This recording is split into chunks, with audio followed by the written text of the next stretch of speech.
What's up, everybody? I want to introduce you guys to Gridiron Talk. We're going to be talking about football, life, faith, adversities. And today, starring on the channel, we have Rick Strasser. Rick, I just want to say thank you for being here That's my pleasure, first bro. and foremost. Appreciate the invitation. And growing up, I always believed in giving flowers where it's due. You've been an FCA chaplain for what, 10 years now? Well, I was with FCA for 15 years. Yeah. And then just recently stepped down from that and ventured out to created something new. So, Well, yeah, I just want to give my appreciation to you because you had a huge impact on my life, but not only mine, tons of athletes. At UNLV, we had an FCA huddle every Tuesday night. And honestly, I can say, like I was telling you earlier, that's probably the only outlet that I've seen where different athletes from different sports were able to get together and fellowship and eat and communicate and talk about faith and family.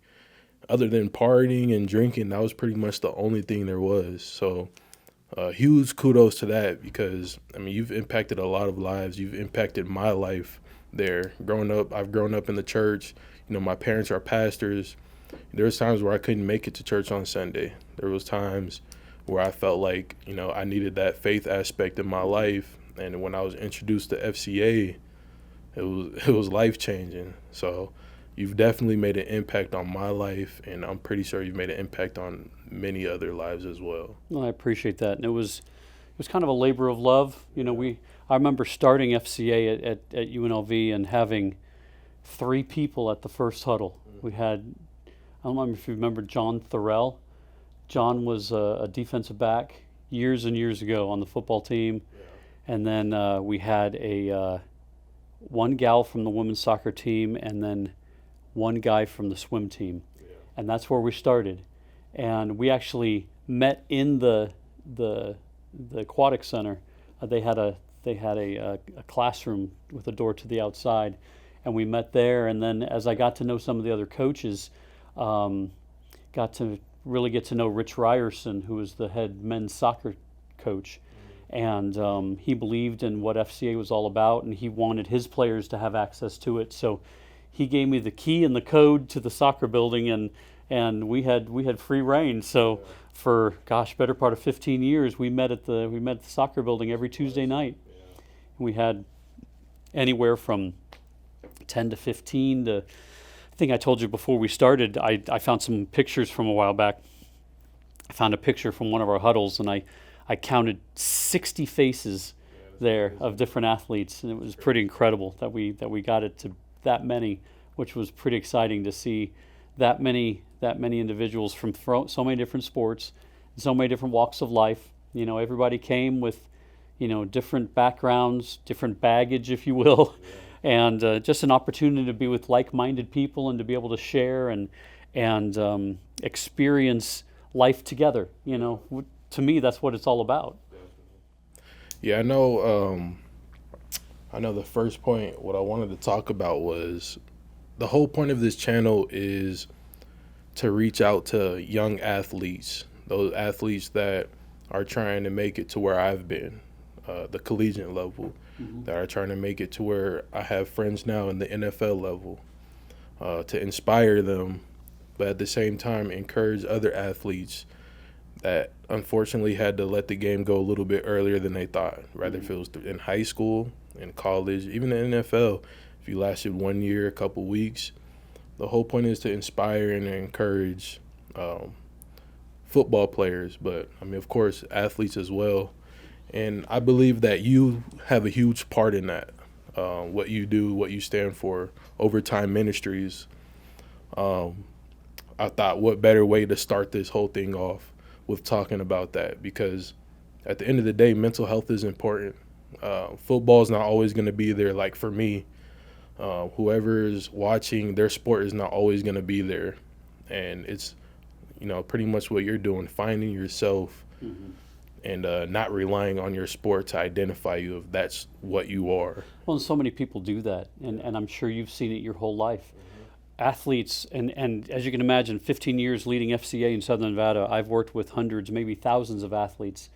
And the common thread between all of them, it seems, is that there was struggle at the end.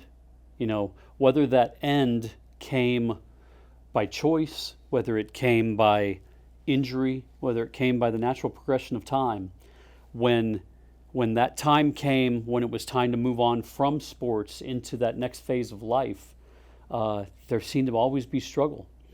And because it's interesting, because and I this story, I've told you this story, but early on in my time at UNLV, because when I was leading FCA in Southern Nevada, most of my hands-on work was at UNLV. We got some huddles started on different high school campuses, which was incredible. But the biggest place that had the most impact was at UNLV, because I worked with several teams individually, and then, as you mentioned, we had our Tuesday night huddle where athletes from all different sports came together. And just a couple years in, I remember an instance where I got a random call from a gal from the women's soccer team, and her name's Erica, and she had come to FCA off and on, so I knew her, but we really didn't know each other. And she said that she just had to talk, and so we met at my office at a Coffee Bean across the street from UNLV at the time. And I walked in that day, and I will never forget what I saw. I just saw an individual that was broken. She was obviously carrying the weight of the world on her shoulders into this meeting that we had, and I knew something was very wrong. And we sat down to talk about it, and I asked her what was up, and she said that she had just sustained her second concussion, and the university physician said she was done. And not just that season, she had a whole year of eligibility left. So you can imagine her emotions. She was angry, she was desperate, she didn't know what to do with herself, because she put her whole identity into who she was as an athlete. And that's the whole time I was sitting there talking to her, I was like, God, give me a word. Just give me a word to say to her. And it was interesting, because the conversation that we had changed the entire trajectory of ministry, sports ministry, for me in my life moving forward. Because all I knew to say to her in that moment was, I looked at her and I said, Erica, I said, if I ask you, who are you? How do you answer that question? And she almost slammed her coffee cup down, and she said, I've played soccer since I was 5. I said, so what you're telling me when I ask, who are you, you answer that question with that you're an athlete or a soccer player. I said, no, now that that's been taken from you, I said, do you have no identity?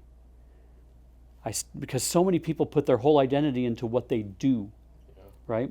And, there's so much more that makes us who we are. And I told her, sitting there at that little table, I said, look, I never claim to be the smartest guy in the room. I rarely ever am. I said, but the thing that I've found in my life, that the one thing in my life that can't be taken from me is my faith.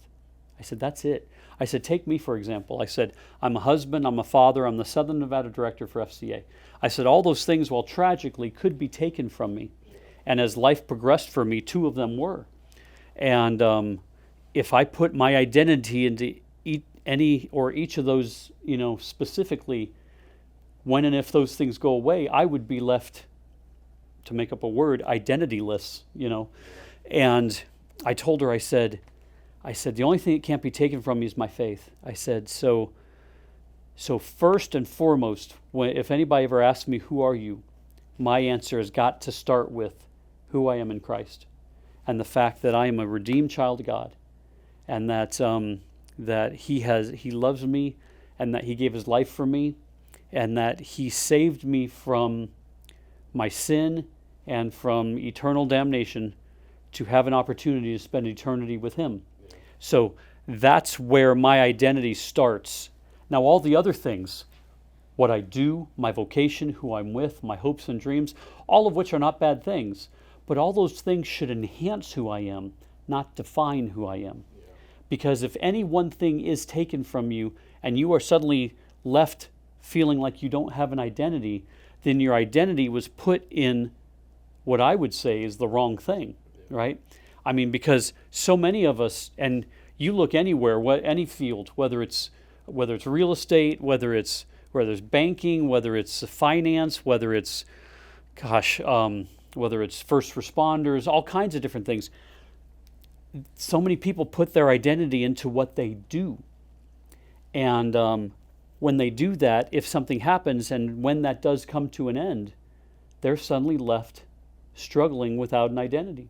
And it's interesting because, and I think I told you the story, Farrell and I had a chance to reconnect a couple weeks ago, but there was a guy that I got to know when I was with FCA. He was a supporter of FCA, and he was a police officer. And when COVID happened, we lost touch, as so many people did during COVID, right? And when things calmed down on the other side of COVID, we reconnected and we said, let's get together again at my office. So we met at a coffee bean. But we were just talking, and he asked what I had been working on.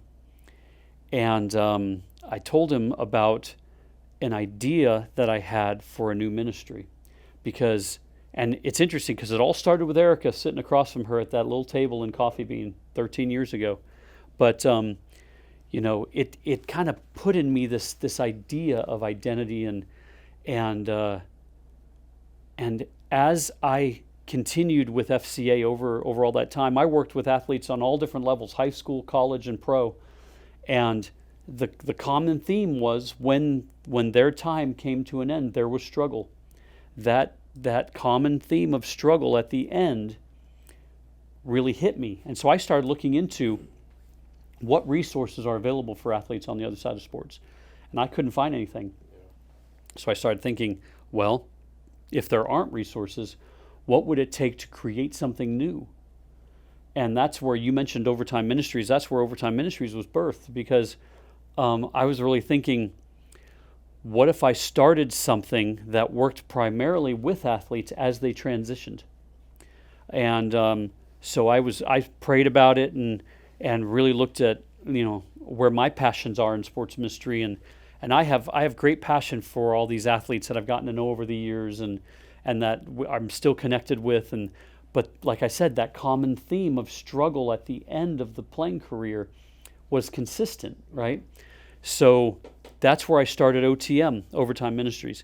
And the idea behind OTM is to help redefine purpose, value, and worth on the other side of sports.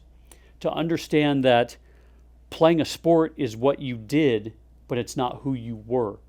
Because, remember Erica sitting at that table, she said, I played soccer since I was 5. And her whole identity was in the fact that she was a soccer player or an athlete. Now that was taken from her, she has to redefine who she is, right? And I think we all need to do that from time to time. We need to take a self-inventory, take a step back from what we do, who we're with, what our hopes and dreams are. And like we said, in and of themselves, those aren't bad things. But we need to take a step back and look at, who are we? What do we do? And how does that enhance us? Are we allowing it to define us? Or is it enhancing who we are, not defining who we are? So that's where Overtime Ministries came from, and I got it established as a 501c3. It's a not-for-profit, and started to spread the word a little bit. But like I told about my friend that I lost contact with during COVID, when we met again and we sat down for coffee, he asked what I'd been working on, and I told him about OTM, told him about Erica's story and all that. And it's interesting because when I was done telling him about the basis of OTM, he sat back in his chair and he said, Rick, he said, my best friend, he said, we went to high school together. We went to the academy together. We spent 25 years in Metro together. We retired together. He said, from the outside, it looked like he had everything. He had a beautiful home, beautiful family. He had tickets to the Knights and the Raiders and everything. From the outside, it looked like he had it all. Yeah. He said, but he completely lost who he was when he retired because he only knew himself as a police officer. And the danger in it came to fruition because he completely lost who he was, and he couldn't define himself, and he ended up taking his own life. Yeah. And my friend Tom, who was sitting across from me, he said, Rick, he said, I'm giving the eulogy at his funeral next week. He said, we need this for police officers. So it started to stir in me that the principles of OTM with athletes are not just for athletes. It really applies to a myriad of people in different situations, and since then we've been working with former police officers, former first responders, former military. I have a gentleman on my board of directors who's an Army chaplain, and he told me when I first gave him the whole lowdown of OTM, he said, Rick, he said, you don't know how many officers or former military that I've worked with that get out of the military and have a hard time figuring out who they are. Yeah. It's interesting. My oldest brother was a career officer in the Air Force. He went to Air Force Academy, spent 30 years. He was a pilot for a long time, and when he retired, he was the head of the B-2 program, the B-2 bomber, which is pretty cool, right?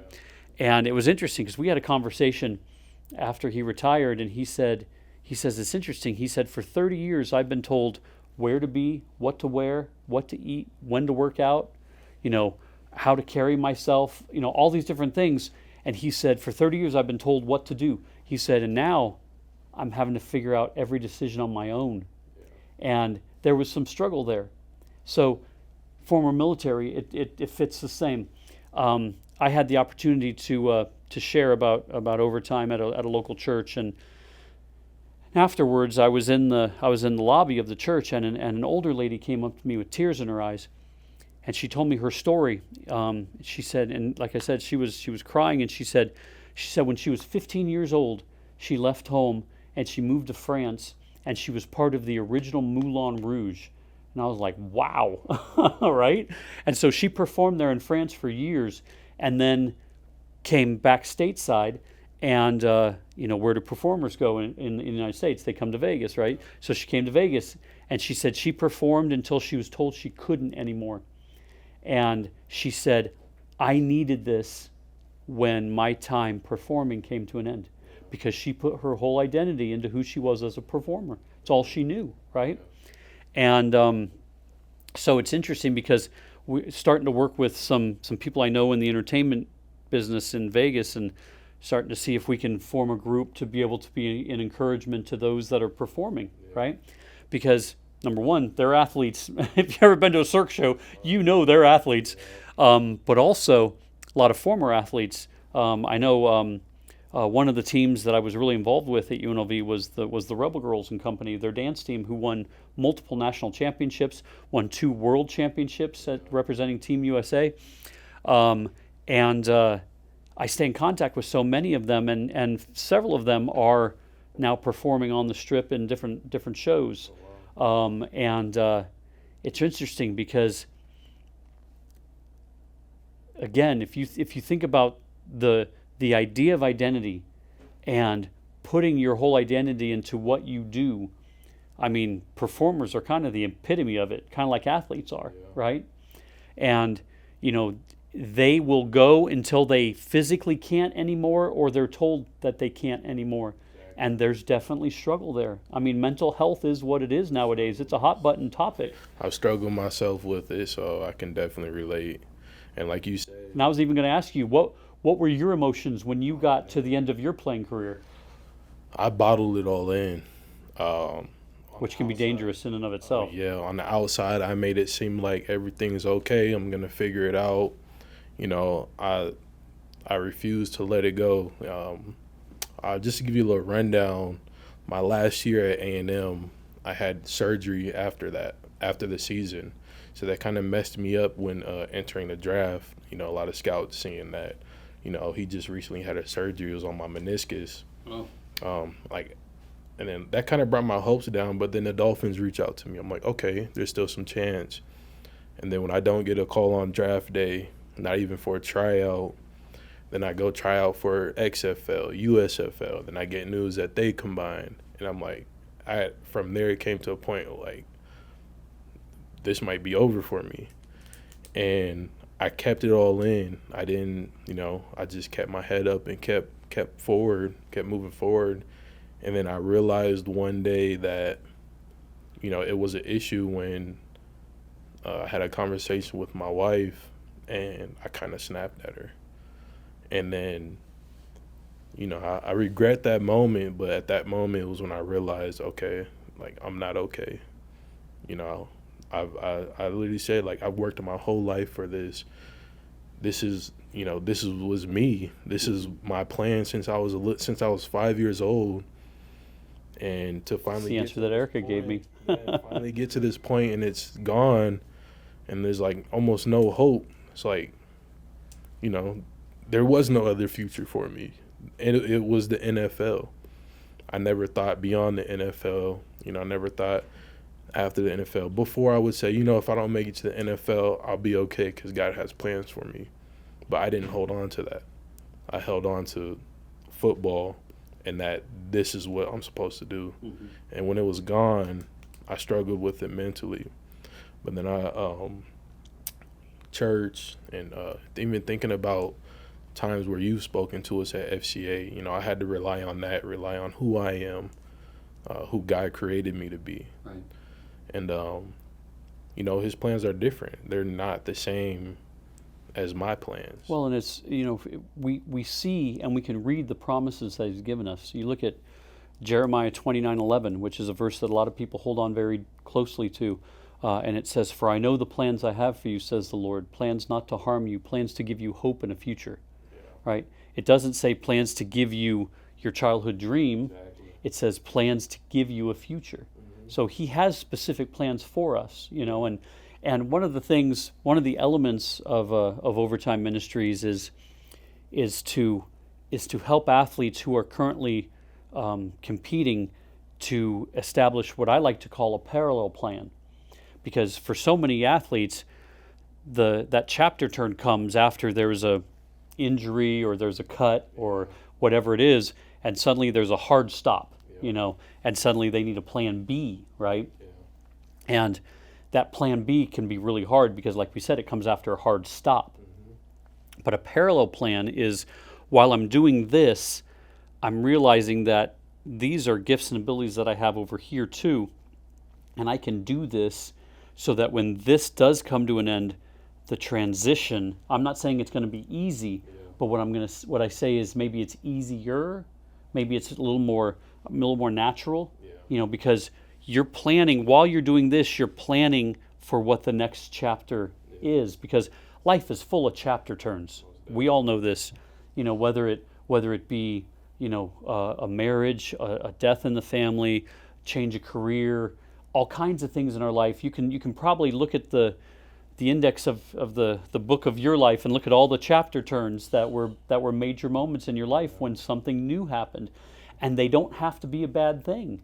But if the transition can be a little smoother, it can help us on that other side a little bit more, so that we're prepared a little bit more for when that time comes. So if you are competing, if you are performing, if you are, in the military or a police officer, what are the other unique gifts and abilities that God has blessed you with?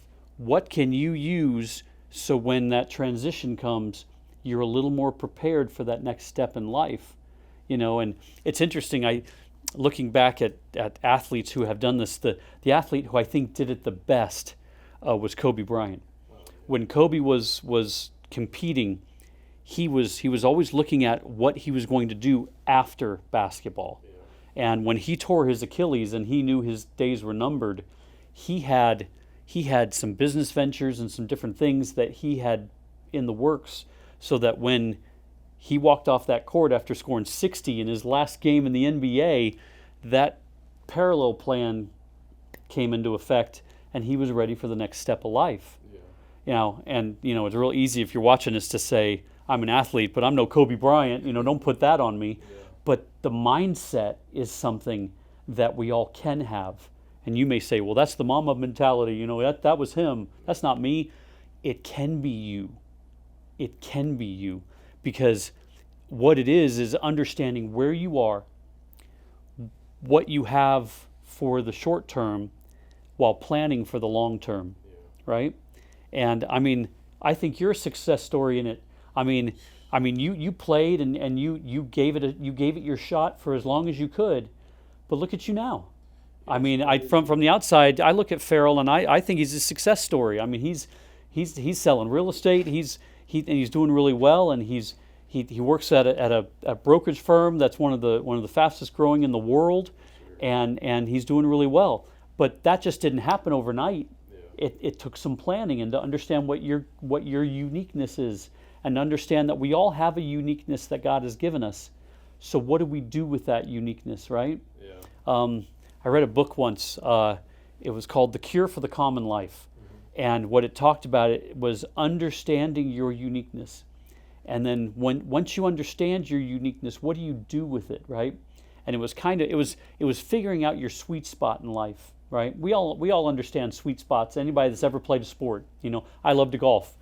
I know when I hit the ball on the sweet spot of the club, it's different. It sounds different. It looks different. It feels different, right? You were a linebacker. You know what the sweet spot was when you made a tackle correctly, right? Yeah, right. When the gap would open up, it looked different. It felt different. It sounded different. His breath coming out of him. So there's a sweet spot in everything. But in identifying our own sweet spot, it's first understanding that we have uniqueness. And that uniqueness was given to us specifically by God. When He knit us together, if you ever doubt yourself and that you were specifically made, read Psalm 139, because to me that was King David. That was his epiphany that God had made him unique, and He had made him specifically. Because it says, "I knew you before I knit you together in your mother's womb. You have been specifically and wonderfully made. I know this full well," right? And it's David understanding that he has uniqueness, right?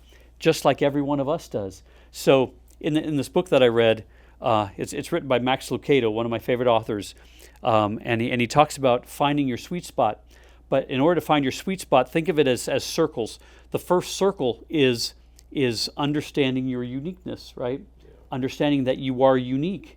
And then when you have that uniqueness, what do you do with it? We use our uniqueness to make a big deal about God. So that's the second circle, and it intersects with the first circle, right? So once we understand that we're unique, and we understand that we can use that to make a big deal about God, how often do we do that? That's the third circle that intersects, and it's make a big deal about God, or use our uniqueness to make a big deal about God every day of our life. And those two circles intersect, and that third circle comes up and intersects too. And there's this little area where all three circles intersect. And you know what that is? That's your sweet spot. And it's living in your sweet spot. And it's understanding that we are specifically and uniquely made to do something specific. And when we can identify that in our life and use our uniqueness to make a big deal about God every day of our life, we are residing and thriving in our sweet spot. Yeah. And I think that's important.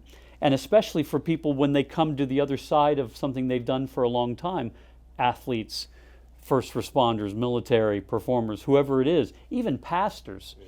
You see pastors who are in the pulpit in a church for however many years, and they're held up, they're exalted for who they are as a pastor. And when they step down, suddenly that goes away, and there's struggle there sometimes too, because suddenly everybody's not coming to them asking for their opinion or their insight, and they're not the ones that are being looked at or lifted up on a Sunday like they had been in the past, right? But it's understanding that there's still uniqueness in who you are, and it's finding that uniqueness to make a big deal about God with who you are every day of your life, and living and residing and thriving in your sweet spot. And it's understanding there is purpose, value, and worth on the other side of whatever it is that you do, right? Because what you do is not who you are, right? But unfortunately, that's what we're told. Yeah. Because if somebody comes up to you and they ask, "Who are you?" what's the first thing that you say? Usually it's what you do, right? Mm-hmm. How often do people who have a faith in them answer with that? If you ask me who I am, how often would I say, "Well, I'm a redeemed child of God. Let me tell you about that." You don't see it very often. Because usually the first thing that is answered with "who are you" is what you do, because that's how society defines everybody. By what do you do for a living? How are you giving back to society, right? What are you adding to the society, right?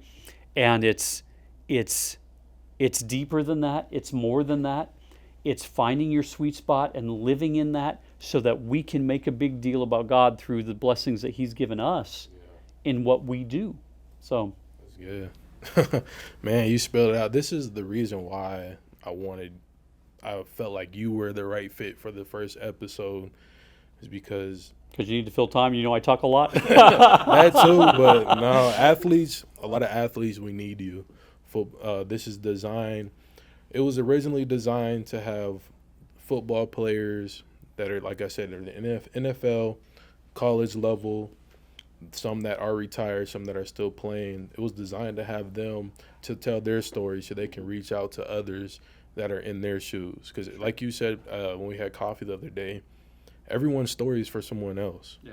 But your story is uniquely yours. Exactly. And you need to share your story because your story is yours through a lifetime of experiences and circumstances that have kind of molded you into what you are today. Yeah. And we can use those things to help others. Exactly. With how we handled things correctly, how we handled things incorrectly. That's a testimony right there, right? You learn from. And you can't have a testimony without a test. Exactly. Exactly. No, yeah, I definitely agree. And then I wanted to touch on when you said you were looking for mental health facilities, because I was doing the same thing. I was thinking, okay, as I'm getting this channel started, who can I reach out to that can help athletes with the mental health aspect? Right. Ones that are losing the game, ones that need help with it. And then when I gave you that call and you talked about what you're doing, I'm like, this is perfect. And you said that you couldn't find any mental health facilities either specifically for athletes. I just felt like it was meant to be. I thought that was pretty cool right there. Right. Well, and let me clarify. There are things out there for athletes. Yeah. There's a lot of people with degrees on the wall who are a lot smarter than me that can help speak into the mental side of it. I just feel like I've been led into a ministry that God put on my heart so many years ago that I've seen that there's purpose for, and it's something that I feel like is very important. Yeah. And I just think that regardless of who we are or what we're coming out of, because we grow up as a child thinking about what we're going to do as a young adult, and then we spend our young adult years trying to figure out what we're going to do as an adult, right? And then we spend our years as an adult trying to figure out how we're going to retire as an older adult, right? We're always looking to the next thing. But it's also appreciating where we are and understanding that this is one of the best phrases that I actually serve as chaplain for the Vegas Nighthawks, our indoor football team. And one of the things that Coach Mike Davis says every year that I think is so great is he always tells the players, he says, be where your shoes are, right? Be where your shoes are. And what that says to me is be present with where you are right now, because there's purpose in where you are and what you're doing. And are you making the most out of the time that you have with the uniqueness that you've been blessed with to be able to make a difference in the lives of others? With where you are right now, whether you're a young adult, whether you are an adult in the professional world, whether you're retired, whatever it is, are you using your uniqueness to make a big deal about God where you are right now? And I like that because my plans, I did look past the NFL as far as what I wanted to do outside of it. And my plans was to have my own nonprofits, organizations for young athletes, less fortunate. And the NFL was supposed to be my platform and my foundation for it. And when that was taken away, I had to pivot. I still have a platform. Like, I realized, every now and then someone will come up to me, hey, I remember I used to watch you play in high school. I used to watch you play in college. And the more I realize is that, okay, I still have a platform. Like, people know me.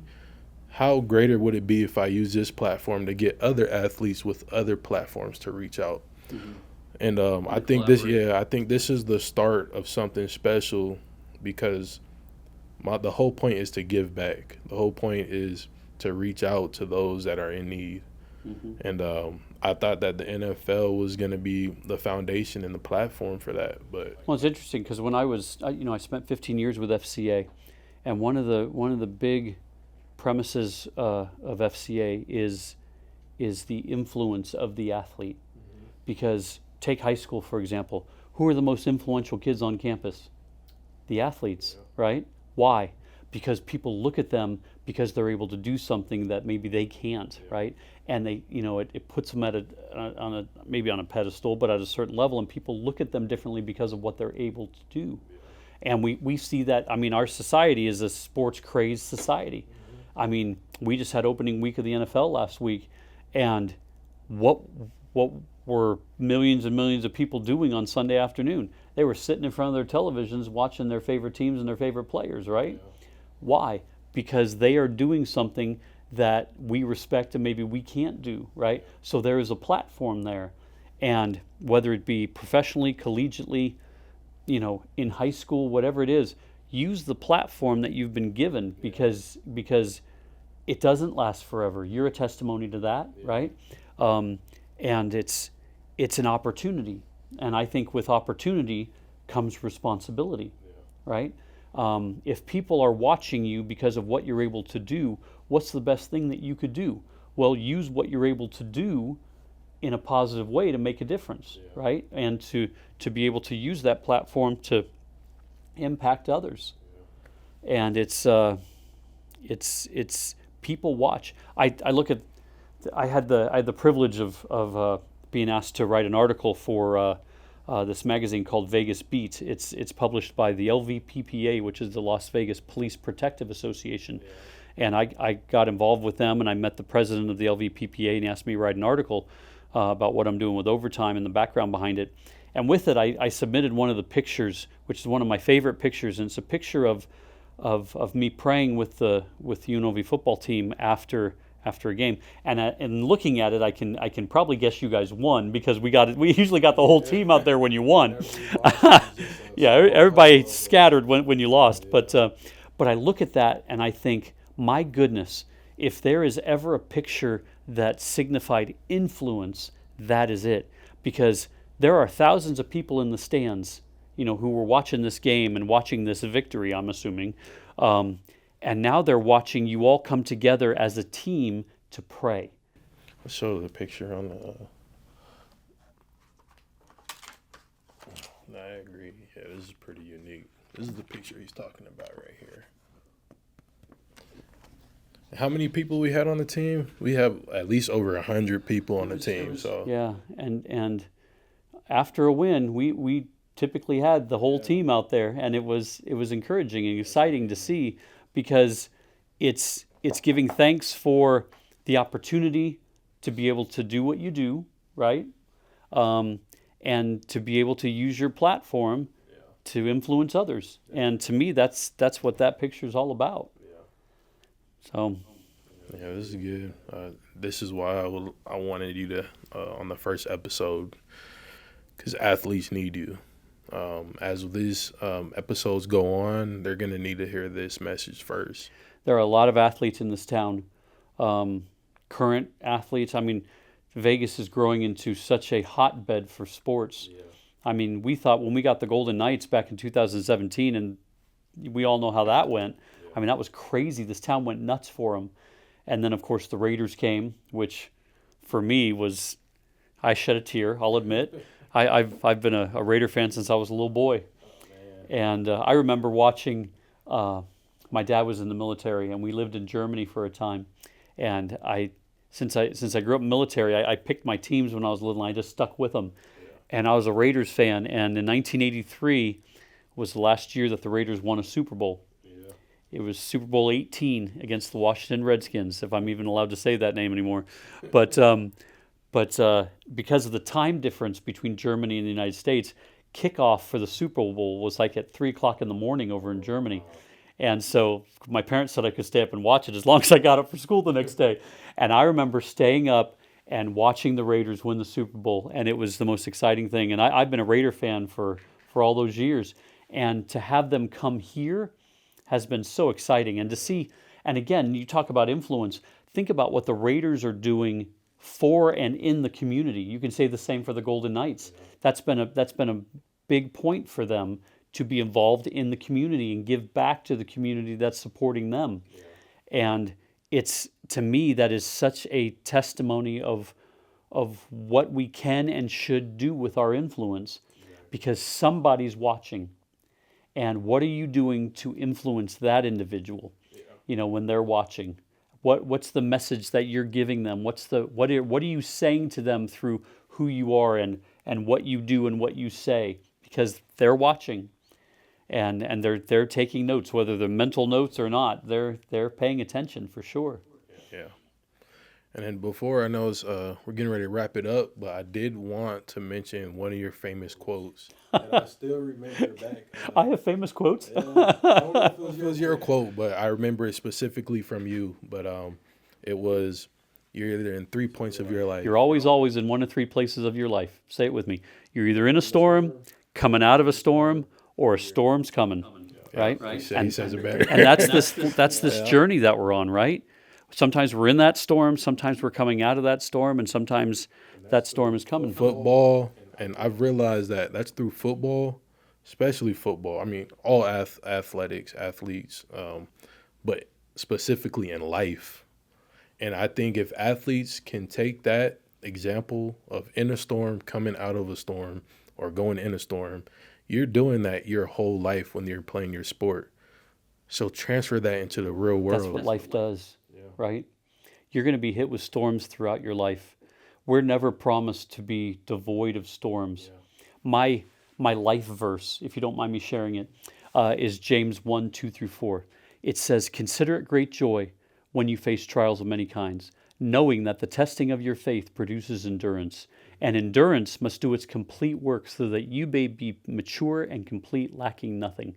But the beginning of that verse says, "Consider it great joy when you face the trials." So that doesn't say if the storms come. It says when the storms come. You're going to face storms. And then but it says going into it, consider it great joy when you face your storms. And what that says to me is joy is a choice, right? And joy is different than happy, because happy is an emotion. Happy comes and goes, right? But joy is a choice that cannot be taken from you unless you give it away. So don't give your joy away, right? Choose it every single day, because it's available and it's given to us through what God has made available to us. Yes, sir. Yeah, this was good. I appreciate you for coming on, Rick. Oh, this is an honor. I love sitting chatting with you. Yeah. Guys, stay tuned. Like I said, we're going to have some of the top athletes to step foot in Vegas on the Las Vegas football field, NFL, collegiate level, ex-NFL players. Got a lot in the motion, so stay tuned to this channel. Subscribe to it. We're also going to be on Instagram and Facebook under Gridiron Talk, and we'll see you guys now. And if you don't mind me saying before we stop, if you want more information, you can go to www.overtimeministries.org. And if you feel so led, Overtime Ministries is a 501c3 not-for-profit and survives on the generosity of our partners from around the community and from around the world. So if you feel so led and would like to be a partner, allowing me to be out there doing what I'm doing, go to overtimeministries.org. There is a donate tab, and you can be a part of our financial team too, which would be greatly appreciated. And please reach out and please donate, because he does a lot for the community, and he can't do it without your guys' help. So definitely, I support Overtime Ministries. And yes, donate, and reach out if you guys need help. Athletes, if you're looking to be a sponsor, reach out any way you can. Just know that you are not alone. You are not the only one to go through this. I promise you. There are others that can walk alongside you and be there for you as you transition. And there is hope, purpose, and worth for you on the other side. I promise. All righty.